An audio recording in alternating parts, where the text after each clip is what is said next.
Double P podcast. Double P. What I like to call Double P. What I like to call Welcome to the Rook podcast, Myfanwy's Epiphany. I am Pawn Bubba, and with me this week is a double C. Double C? Oh yeah, I'm supposed to say it. Chevalier Catfish. Chevalier Catfish. We are missing this week Lady Stephanie, who's feeling ill. It's tough that she's feeling ill here on the very first week. But maybe like Myfanwy, Lady Stephanie will bounce back and be stronger than ever and unleash her powers. I just hope she didn't wake up in the rain with severely disfigured bodies around her. That's a step up. From how she's feeling, that's true. We are part of the Double P Media family. You can tweet at us and tell us your thoughts about The Rook, the premiere episode to The Rook. If you've read the book like we have, find us on Instagram and Twitter at DoublePHQ. That's the word double, the single letter P, and the letters HQ for headquarters. Or, of course, you can go to our Facebook page, facebook.com/DoublePHQ. Today, we're going to be going over the very first episode, the premiere episode of The Rook. It premiered Sunday night in the United States and Australia, premiering tonight, Monday night in Great Britain. We're going to be releasing these podcasts every Tuesday where we break down and give you all our thoughts about this exciting new show based on a great book. Now, Catfish, you are a huge book lover. How many times have you read The Rook? I have read it at least 3 times. I'm thinking I've read it 4 times. Wow. I did just recently reread it couple weeks ago before we started the podcast, which I'm starting to feel like now was a mistake for reasons I'll get into later. But, I'm going to try to sort of keep that off to the side, although I think there are some even there can be some spoiler-free criticisms I can make of the show that I think things that I think the show isn't handling too well so far that have nothing to do kind of with the plot. But as a reminder, since this is a new podcast for the Double P Podcast Network, what we need from you guys to do is everywhere, wherever you get your fancy free podcast material, go to that place, whether it's iTunes or Stitcher or now we're even on Spotify. I don't even know if you can follow us on Spotify for sure. Oh, yeah. Please review us so that people can find the Myfanwy's Epiphany podcast, even if they can't spell it. No. I should say you may not be able to spell it. We may not be able to spell Myfanwy, but we are going to stay spoiler-free. So if you haven't read the books, don't worry. We're going to discuss these episodes as a television show. And Catfish, I say let's get to it right at the top. This episode was rated in the United States TVMA for a mature audience. It featured adult content, adult language, strong sexual content, and violence. It was only titled, though, Episode 1. Catfish, What is your ranking out of 10 for The Rook Episode 1? Well, I am going to give it 6. Well, I was going to give it the old double B. As we all know, that stands for boning blondes. Oh. But I decided instead to give it 6 double L's. Double L's? Because as I was watching the entire show, and even Ms. Catfish said to me, like, why wasn't this Rose Leslie? And so I'm giving it 6 Leslie likenesses. Why not Rose Leslie? Emma Greenwell, our star who plays Myfanwy on the show, she looks an awful lot like Rose Leslie. That is a great point there, Catfish. I noted it as well. It looks just like her.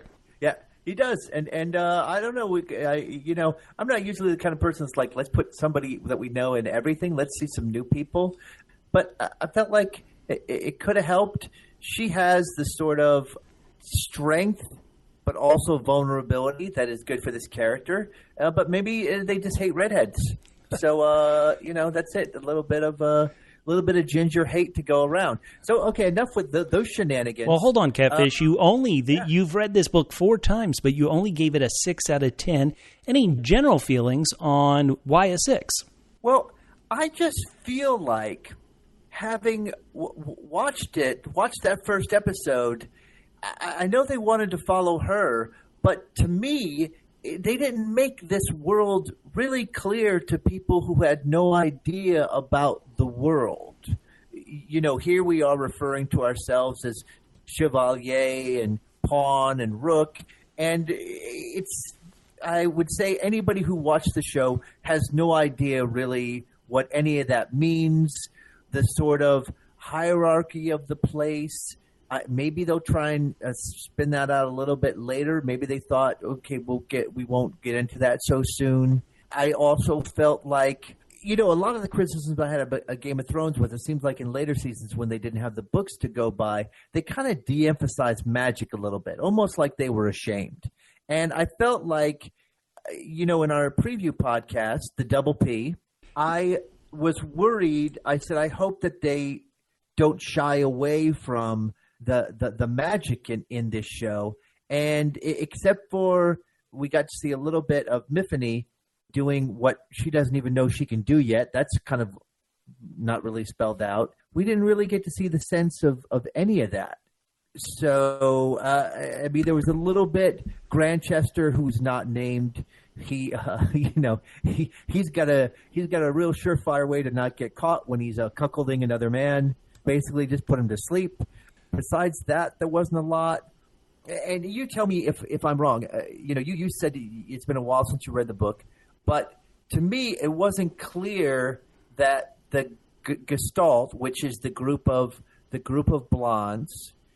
To me, if I hadn't read the book, I would have thought, okay, this is just a group of siblings that has a psychic connection to each other.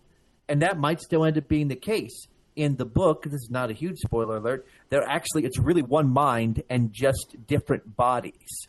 So it really felt like there were a lot of things that were still kind of confusing that weren't set up well. And so it just kind of scares me the first episode that things weren't set up real well.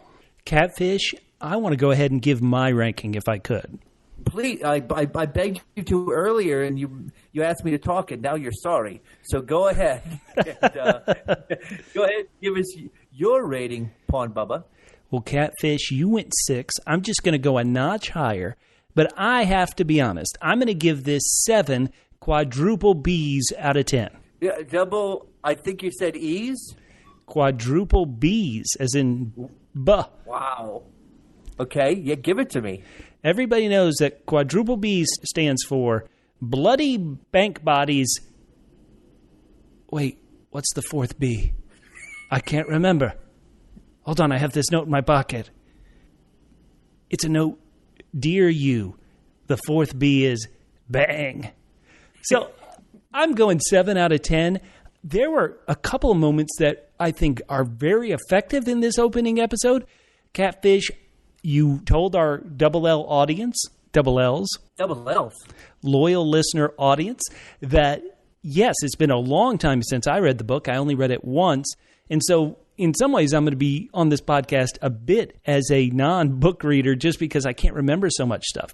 But you were talking about the Gestalt, or as I like to call them, Four Non-Blondes, the musical group. And so right. I think they were pretty darn effective. Just that visual look is very striking of them. And yes, I'd read the books, but I picked up very quickly that if they weren't all one mind, they all experienced everybody's thoughts, everybody's feelings. And I'm just going to give it up right now. As much as I love Myfanwy, my heart is given up to the female blonde of the Four Non-Blondes. Her character, according to IMDb, is named Eliza Gestalt. She's hot. I like her. This is great. All right. Well, again, so this is what I'm saying. Just a quick interjection here.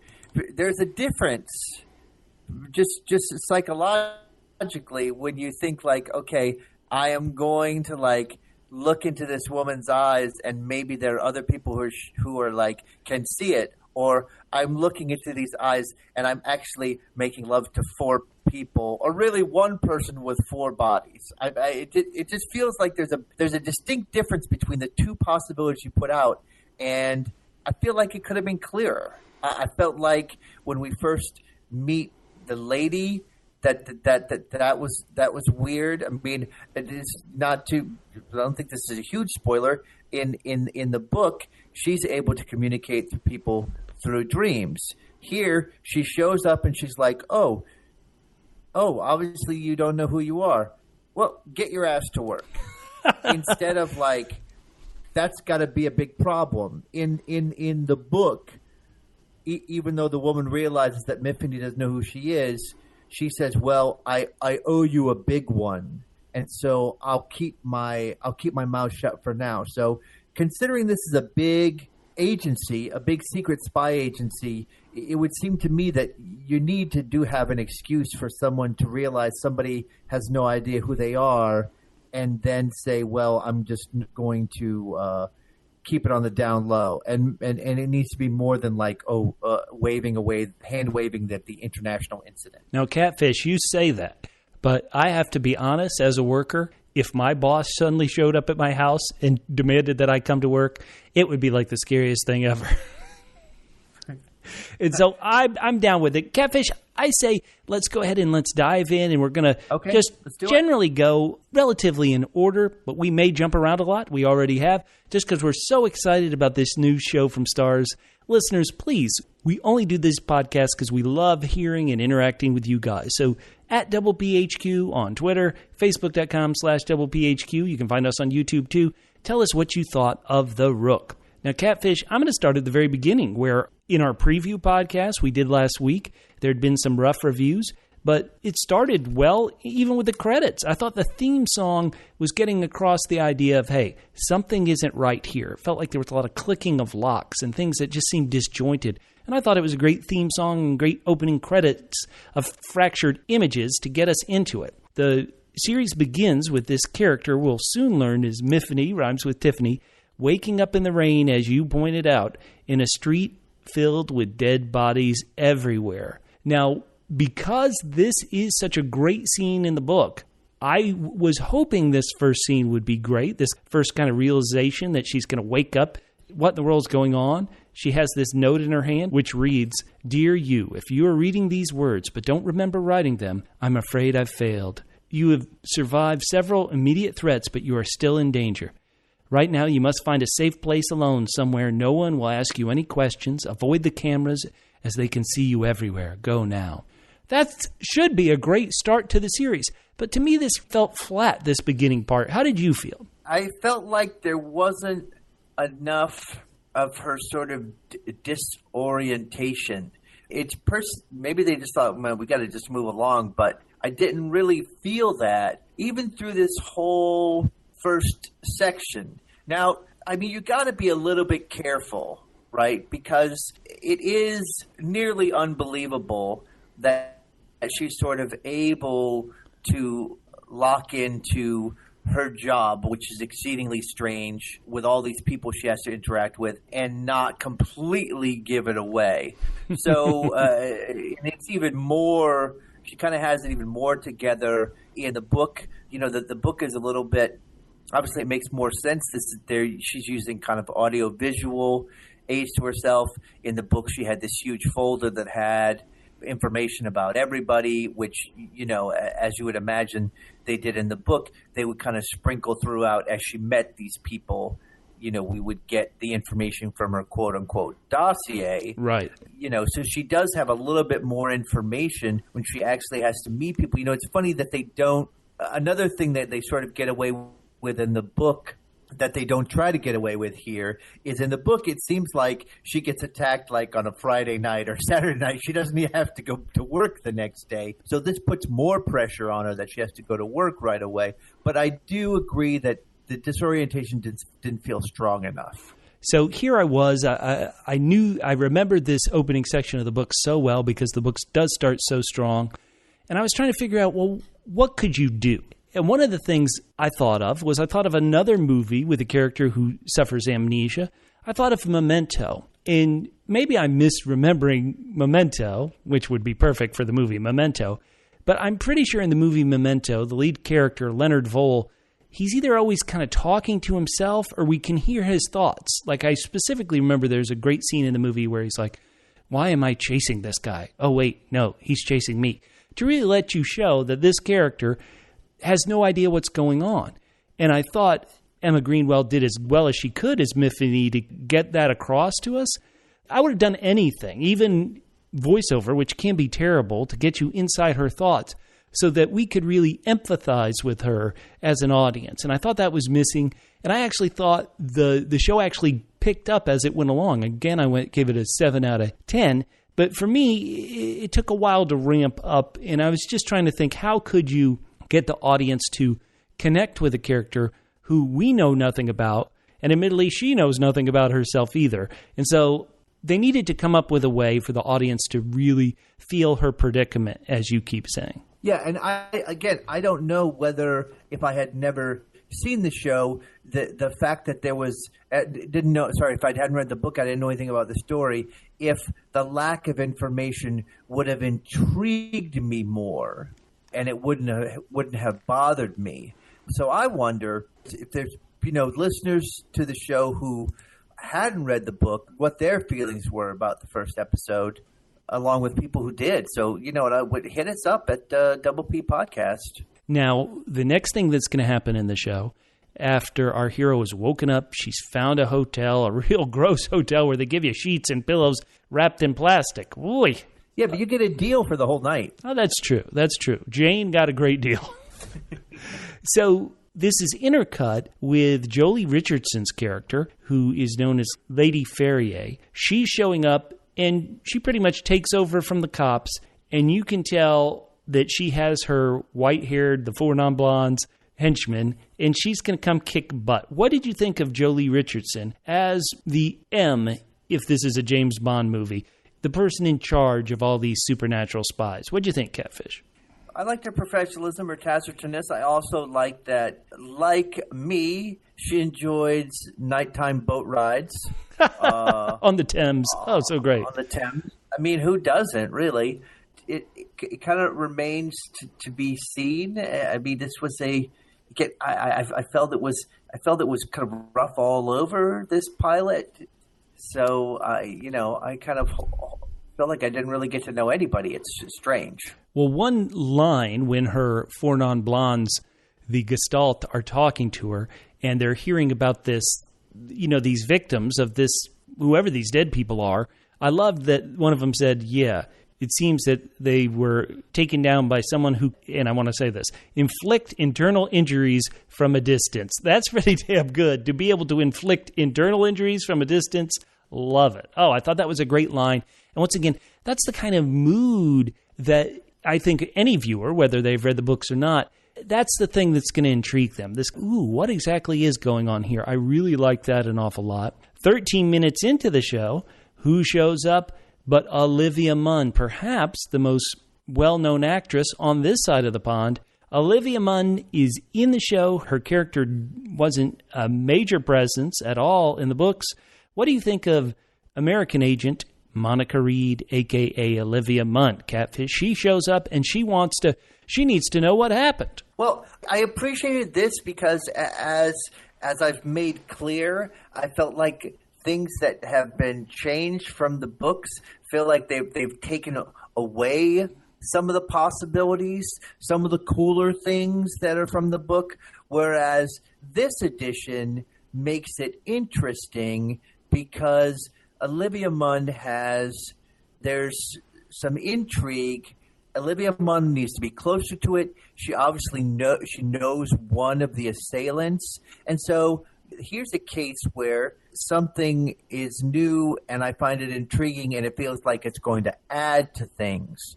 So I found that to be hopeful. And the fact that I didn't get much more about that didn't bother me because so maybe in that same way, people who didn't get all the information that I was hoping would be in it are okay with the scanned information we got so far. But I think it's a positive. What about you, Pawn Bubba? I think Olivia Munn is a very interesting actress. I first probably really paid attention to her when she was a correspondent on The Daily Show, cracking wise, playing a heightened version of herself.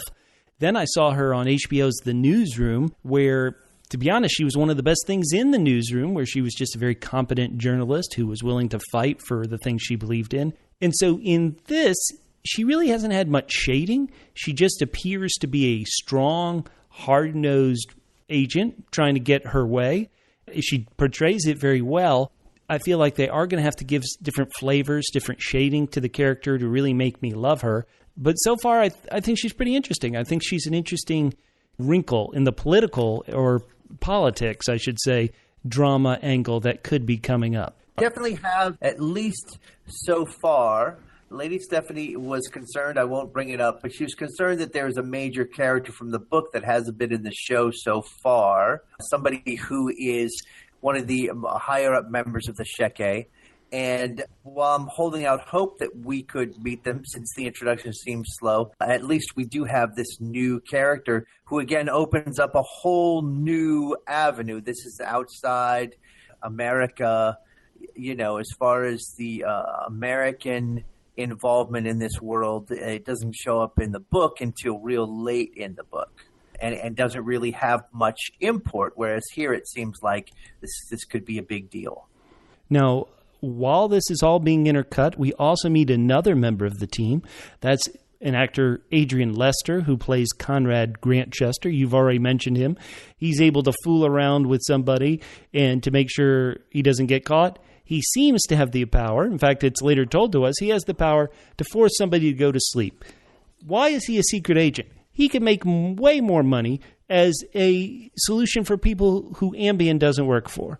Well, I mean, I would love him. I need a good night's sleep. Come on, knock me out. This is I don't know how much background they're going to give on this show and whether it will match the books, but I don't think it's a spoiler alert to say that in this world, in the book, they identified these people at a young age and essentially stripped them from their parents. Just like the Jedi. I love Star Wars. Yeah. What you I don't know whether you're trying to save it for later, but it turns out that he doesn't just put any old woman's husband to sleep, but he likes to, let's say, screw his way to the top. Okay, that's A. So for our American audiences, who is he fooling around with? Is it Sarah Sanders Huckabee, Ivanka Trump? No, it's Donald Trump. Oh, no. Well, we know Trump will screw anything, so he put Melania to sleep. Okay, we got it. Right, that's what he did, and then he had sex with Donald Trump, or the female British equivalent. We know those were wet dreams. All right, so all this is going on. Our hero, our main character, who we've jumped away from a bit, Myfanwy, she's getting information from herself who hasn't had her brainwashed. And one of the things she does is she gives her 2 keys. This is a bit like the Matrix. Take the red key, and you'll be able to get back your normal life, our life, my life. Take the blue key, and you'll be able to escape, and you won't have to, you can live a life where these people won't be taking your money, won't be killing you. Now, I may have messed up the colors, but she's given a choice, and what I actually like is that even though she's given a choice of the 2 keys, because of what went down at the bank, it wasn't like she really had time to make a choice. Now, there was just one complete side note that I want to mention, is that when she's, I got to go in disguise so people don't recognize me, she puts on this leather jacket and hat combo, which I really thought was one of the worst looks ever. And if I'm actress Emma Greenwell, I'm like, listen, Myfanwy can look better and dress better than this. I wasn't a huge fan of this ensemble. Now, I know Lady Stephanie, and this is she thought she looked cute. That's right. This is why we need some female energy in this podcast, because she noted that it was a cute look. And I thought it was very retro hipster cool. I liked it too. Okay, so you listen to me. I like my shock white-haired Gestalt girl. That's the only one I like. So don't question me about looks. So we're following Myfanwy. She's going to the bank. She's going to open these things, the red key, the blue key. And this really was my favorite moment in the episode. She goes into the bank. Can I help you? Punch. Oh my God, that's great, man. That was a shock. That was a twist. Then we get a fight in the bank, a supernatural fight. Myfanwy doesn't know what she's doing, but she gets a win. So, no, she doesn't take an L. That's the type of stuff I think this show needs to kick it off here in a premiere episode. So I love the bank vault fight. What did you think, Catfish? Yeah, I thought it was really cool too, and I think the note here is, again, I hope not to be bringing in seeing things that aren't there, but it feels to me like that she did actually make the two different decisions. She was going to make a certain decision before the fight, and then after the fight, she made a different decision as far as what she was going to do, the red pill or the blue pill. Oh, that's a good thought, Catfish. To be honest, I hadn't picked up on that. I think you were, but I think you're absolutely right. It certainly makes more sense that this person who can't remember anything would be like, okay, get me out of here. I don't want to be involved in this. But then when she goes up to, once again, the greatest moment in this premiere episode for me. Nobody likes bank tellers, and so when they come up and then knock you out, drag you into the vault, and then they're going to F you up, and you F them up, I love it, man. Give it to me. And so then, you're right. I got no choice. Give me the darn key that's going to unlock everything so I can take out these mofos. That's what I want. That's what I like. Myfanwy seems to be able to strobe the electric lights in the vault. She cracks this guy's head open. I mean, powerful, man. I love it. Mm-hmm. It's very cool. Very cool powers that she has. And what's great is at this point, and once again, I'm not sure they did a great job setting up our empathy with our lead character, but we're 21 minutes in, and she has revealed powers that she didn't know she had, we didn't know she had, and now it's just so intriguing. Continuing in this bank vault, the part where I thought maybe she didn't have a choice is that she was going to open the other key to, hey, escape, when this one bank teller is crawling towards the alarm button. Another great kind of tense moment in an espionage thriller, which maybe this could be classified as. You need moments like that. Now, if you're Myfanwy, just go and shock this lady too. Stop her, and then you can keep going and you can open everything you want. But right. Well, it seems like an interesting choice because obviously she doesn't really know her powers, and at this point, it's sort of just kind of an instinct and not anything she was trying to do, I think, with either of those tellers. So now when she's not under pressure, she's probably not exactly aware how she's doing these things. Not under pressure. Listen, this is an 8-episode series from Stars here in the United States. She's under a lot of pressure. She's got to get ratings and get this thing renewed, baby. I'm ready. Okay, all right. Well, you're right. It was her mistake. She didn't realize immediately her powers. She goes what we assume is to her home, which is like the greatest apartment in London ever. Hello. What do you think they pay rent for there, for that view and all those special features in London, England? Well, you know what's great about this? This is the kind of thing that they always do, and you just have to love it. You can't even question it. It's like when you see somebody's New York apartment in a sitcom. Like, you just have to wash into it, and you just have to say, well, you know what? This secret organization has all the cash, and they're just all the people live in super sophisticated apartments that have secret hideaway compartments. Thing is going to scan your face before you can use it, even to flush the toilet. Listen to me, Catfish. Boris Johnson doesn't live in a place this nice. That's because he spends all his money on haircuts. Oh, is that why? So this show does take us to her apartment. She does get a gun. I think Emma Greenwell, once again, does a great moment of, oh my God, okay, this is a gun. I need a gun, but what do I do with a gun? Really loved that. But I think the apartment, if I love the bank the most, I think the apartment scene, once again, it kind of fizzles and feels flat. And then this boss comes in. What's funny, at the end of the episode, you're very afraid of her boss, Lady Farrier, and what she could be. But when her boss comes in, it's kind of like, okay, you lost your memory, big deal, come to work. It didn't feel as tense or as incredibly important as it should have been in that moment. Right, and that's the weird thing where I feel like you could take an opportunity to make a more realistic choice that will take another minute or two, and it will also sort of inform the world a little bit more. Mm-hmm. And instead, they're like, "Get your ass to work."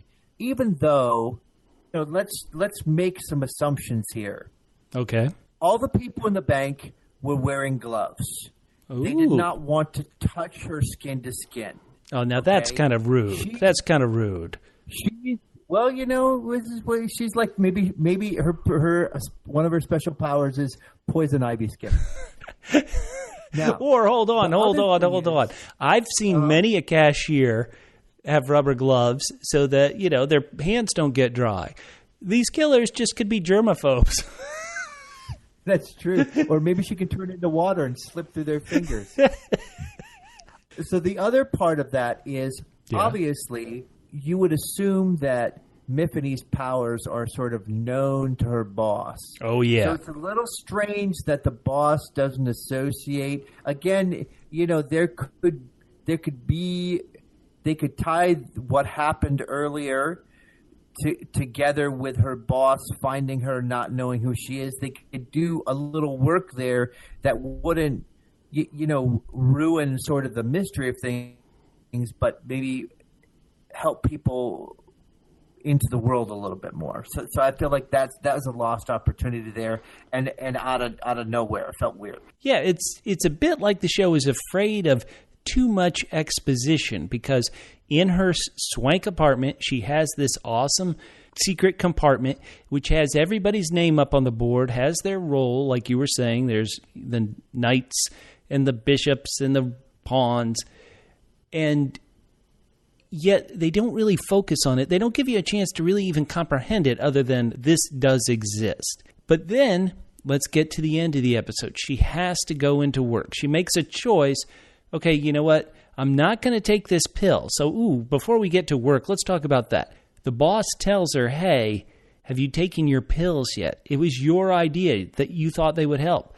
This, to me, should have been an incredibly tense moment, but the show didn't sell it too much, and she was able to get away with not actually taking this pill quite easily in front of her boss. Right. So there's two, in fact, she even says to her boss, screw you, I'm not going to work. I'm going to try that tomorrow. I'm going to try that tomorrow. Okay, I'm going to leave now. So there's kind of three pieces of information that kind of stand out as like, oh, this is going to be important later on, or, oh, this really means something here. Mm-hmm. So one of them is the pills. The other one is her allergy to bees. Yeah, doesn't like bees. And Me neither. The third one is, as she's spooking around, she finds her special cutting blades kit. She's a cutter. Which I kind of feel like, maybe kind of like knowing the book, I kind of maybe see where they're going with that this is, you can make some extrapolations both based on the book and that kind of thing, that here's a woman who has incredible powers, but personally has some issues with confidence, with her ego, which kind of makes sense to me. I was a little concerned of that being kind of like just a shortcut, but nonetheless, that's the kind of thing that you can draw from that. So these are things that are going to be important. Why is she a cutter? What does that mean about her personality? Why does she take the pills? And then obviously, does it have to do with bees? I doubt it. And what is the deal with the bees? All right. Before we get into Myfanwy's day back at work, let's follow Monica Reed. This is the American agent who's here. She's taken to the morgue where they show a real effed up face of one of these people from the previous night. She gets very frustrated, angry, sad. I don't know what emotion it is, but she unleashes some of her superpowers, what you would assume to be superpowers, in that she seemingly punches the wall. She's so angry, and then it cuts back and it reveals that she didn't punch the wall. She punched what looks like a giant oxygen tank and dented the living heck out of it. So she's super strong. Monica Reed is. Well, and also she hates pure air. Right. She's like global warming pshaw. Right. So now we have three people that we know have powers. Right. Bishop, the power to cuckold. We've got Myfanwy, the power to really mess people up without even touching them. Love it. And then we have the power to dent oxygen tanks. We don't really know what Lady Farrier's power is. Is it possibly captaining boats? It could be being able to figure out whether this is her case or the regular police's case. What a superpower! As far as Gestalt goes, up in the air, whether the power to have one brain and 4 bodies, or 4 siblings who can hear and see everything that their other siblings see. So let's get into the office. I feel this is very effective, even if they haven't done a great job of setting up Myfanwy's amnesia. But her going into the office, not knowing what to do, pretty much saying, after you, in one of these Gestalt, the 4 white-haired, the 4 non-blondes, says, let's talk in your office. And, of course, she doesn't know where the office is. She almost even gestures in the wrong area, like, yes, this way. Now, as she's walking into her office, I assume this is going to pay off later, there are people outside protesting this place, where they say the truth is inside. The truth is inside. In fact, one of the protesters gets up in her cab and starts smacking on it and saying, hey, I know that girl. I know that girl. Intriguing. This just goes to show for loyal listeners from last week that something I mentioned in the book they are going to follow through with in the series. Love it. What do you think of these offices? Even though I felt it didn't pay off in the book. The Sheke has all sorts of money. The Sheke has money. Have you seen these offices, man? What did I tell you? This is what we love about these kind of shows. We're like, yes, of course you've got $1 billion budget to come up with pen guns and ejection seats. Gotta have it. You got to have it. Let me tell you, when you're at the Sheke, you're like, who writes the cheques? We do. Our tax dollars. Vote Labor. UK. Well, you would assume that at some point in their service, and again, there's at least in the book, there's a long history of this Sheke being around and sort of separate from government but serving government. Right. You would assume that at some point somebody had special powers to see that Apple computers would be a good financial bet. Good return on their investment. Good work, Sheke. You get a thumbs up from me. Did you want to comment on any of the 4 of the Gestalt, the people I jokingly refer to as the 4 non-blondes? Did you like their look? They're a big part of the book. I do remember that much. And call me crazy, I loved the look. I thought it tied them together, and yet, once again, they each had a bit of, even if they shouldn't, it felt like they each had their own kind of flavor, their own personality, and I liked them. And yet, true to the books, all of them were just dicks. You know what? Sometimes you got to get stuff done. And so you can't have, we can't be hugging people and wondering what's going on. We've just got to... You see that their MO is all of them just like to intimidate Myfanwy. Oh, yeah. And now do you want to talk about the surprise that sort of gets laid out here in this episode involving Gestalt? Well, this is very painful. What's so funny, Catfish, is you're so much on Team Myfanwy, you don't realize how the Gestalt must feel. You guys had a one-night stand and she doesn't remember it? Oh, convenient. What about my feelings? What about our 4 feelings, us 4 non-blondes? It was a special night for us. How about we just say, since we don't trust anybody yet. Good point. Don't trust anybody. That what if you wanted to know whether somebody had lost their memory or not? Yeah. And you said to them, we can never let this happen again. A thing that didn't happen. And then they say, okay, yes, let's keep it quiet, instead of saying, what are you talking about? That never happened. A true Rook, a true Myfanwy would never speak of such things in public. And so she's just going to agree like a good Sheke member does.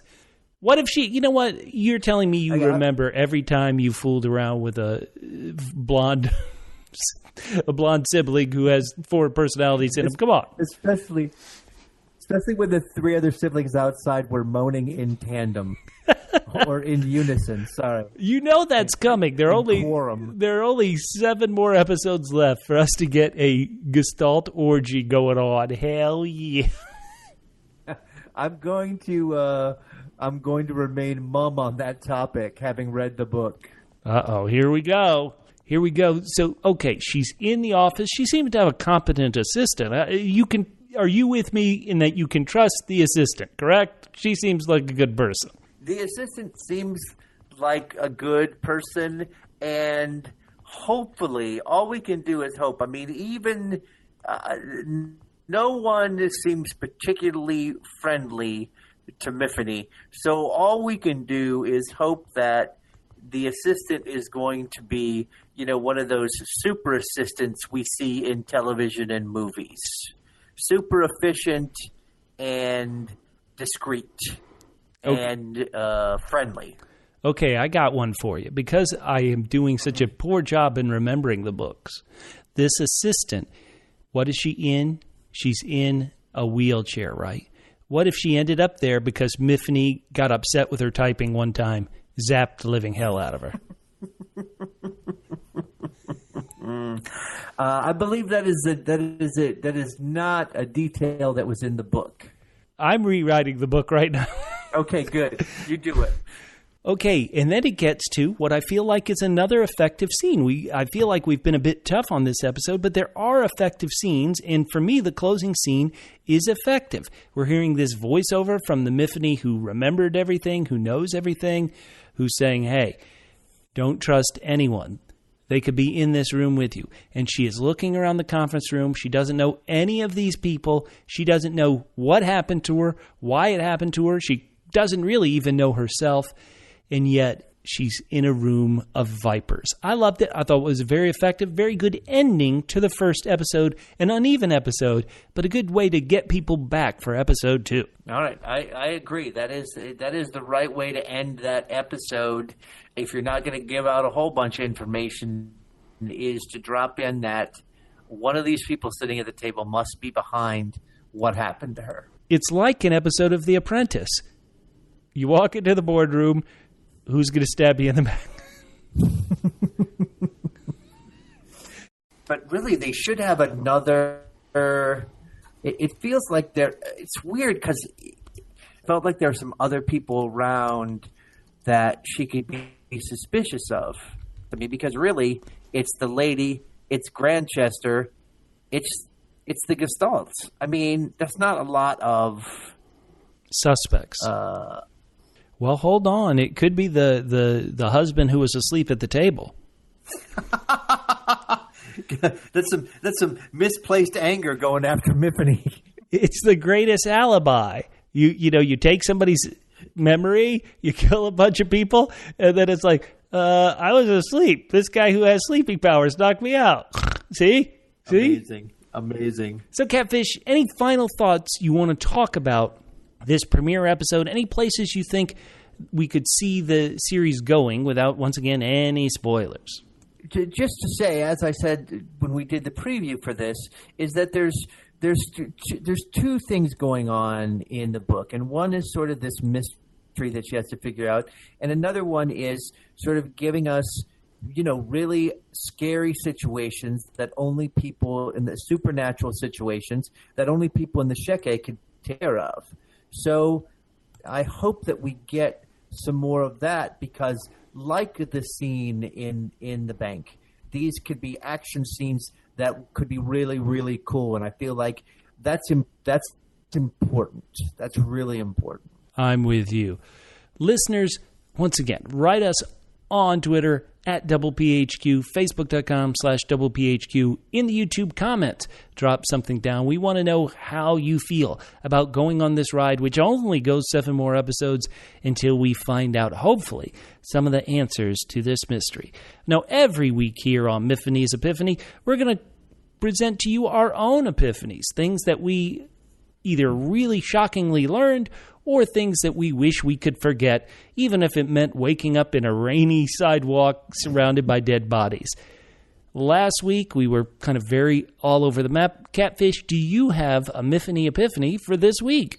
I do actually have one, Pawn Bubba, and that is a Saturday morning. Ms. Catfish and I were talking about what the heck we're going to do this weekend. And she's like, I'd like to go to the beach, and I'd like to go to San Diego one time. And I said, well, heck, let's go and stay over San Diego tonight.